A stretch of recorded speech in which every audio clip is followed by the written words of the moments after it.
It's Lyme disease. Who cares? You see the bullseye rash, get diagnosed, take 2 to 4 weeks of antibiotics, get rid of it forever, and move on with your life. Now I understand this point of view. In fact, I wish that it was this straightforward. But this is not the Lyme disease that I know, and it's not what thousands of patients across the country have experienced. The Lyme disease that we know is much more complicated and elusive and persistent and pernicious. And many times it's more involved. It's not just Lyme disease, it can be other tick-borne diseases too. I'm John Donnelly, I'm 24 years old, I'm from Morristown, New Jersey, and I'm biking across the country to raise awareness about Lyme disease and all tick-borne diseases. And I probably wouldn't care about this issue if it hadn't changed my life.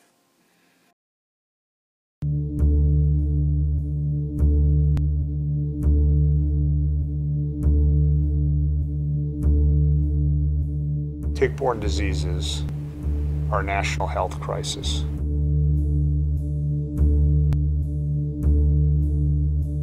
Tick-borne diseases are in every single state, every single country. These are diseases that you catch by doing the things that we all do. You walk out into the grass, your children go play in the yard, and nobody thinks that with a moment change that their children can be debilitated, and that's what these diseases can do. Tick-borne diseases can affect your unborn fetus to your 99-year-old grandmother. They can attack anyone, anywhere, anytime. We know that tick-borne diseases can kill. This is a real health crisis that we need to do something about now. How has Lyme disease affected your family's life? It has affected our family. My husband's been very supportive through this whole thing. He's been my knight in shining armor, and in fact, in our town we have a trophy and medal shop, and I gave him a hero medal just because it's been so rough. And he's had to bear so many burdens, and he's trying to support us to make a living.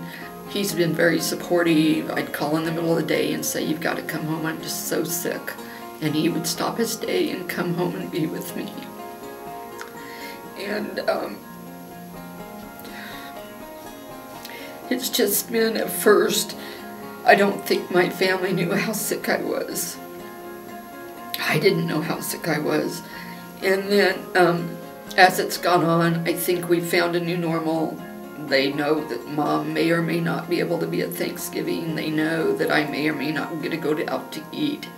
My grandkids come over and play, and some days I can play very well with them, and some days I can't. And even my little grandson, we have a black tire horse tied to a tree, and he even noticed, he says, "Grandma, you're just not as strong as you used to be, are ya?" I woke up one day, I couldn't open and close my hands.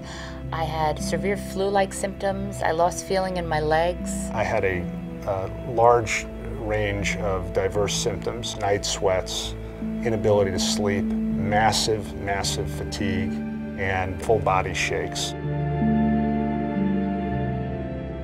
And then from there came the domino effect, migraines. They had no idea what was wrong with me. I went to dozens and dozens of doctors. I had every test known to mankind. I had PET scans, CAT scans, brain MRIs. And during that time, I thought I had a range of diseases from lupus, MS, Hodgkin's lymphoma, ALS, and it was a terrible time. And I ended up ultimately having a blood test that showed that I had Lyme disease. This was after several blood tests that had falsely given me a negative result. The more I learned, the more I felt it was crazy how little research is being done, how absurd I thought the approach that the medical community was taking. This isn't strep throat. We're not 10 days and you're done like other illnesses. Similar in a sense to cancer. They have trials and cocktails, and we don't have an answer. I'm amazed at how many people I talk to who tell me that they've had a family member or they know somebody who have been through pretty horrible circumstances going through these diseases. For a while now, I've been asked to talk about what it was like to experience Lyme disease as a kid. And it's a topic I've been putting off, not so much because it made me uncomfortable, but because I couldn't really remember. I still don't remember it that well, and it's probably affected me in ways that I don't even realize. Right now, young people are silently suffering with these diseases. No one knew what was wrong with me. I was tested for ADD and other learning disabilities, all to no avail. And for the majority of my childhood, I was just trying to hide and escape. I was also sick. Frequent ear and sinus infections, unexplainable fevers, massive pain behind my eyes, which I would later learn were migraines, severe neck and head pain. My brain felt as though it was trying to find its way out of my skull, and there were just a few outlets for pain relief. At this point, it wasn't mere escape from the pain I was seeking, but a wanting to disappear. Eventually, though, half my face went paralyzed, and I was tested for and diagnosed with Lyme disease. I can't say all of these symptoms were caused by Lyme, but this is what I do know. You've heard all the symptoms I dealt with. After treatment, there was a drastic difference. I went from being a C student to a straight A student, for whatever that is worth. I received the Most Improved Student Award, became suddenly articulate, and actually received a few writing awards, and pretty much all of my symptoms went away. I say these things not to brag about my 8th grade accomplishments, which would be pretty pathetic, but to show you that getting treated for Lyme disease changed the course of my life. This will be an opportunity for you to help support us in the fight against tick-borne diseases and really launch what we hope will be a national campaign bringing together groups from across the country to make a difference in eradicating these diseases. I came into this project with all of these questions I was hoping to answer, but this journey and the conversations I've had with researchers, physicians, and patients from all of these different states raise more questions than they answer. There's probably more about these diseases that we don't know than we know.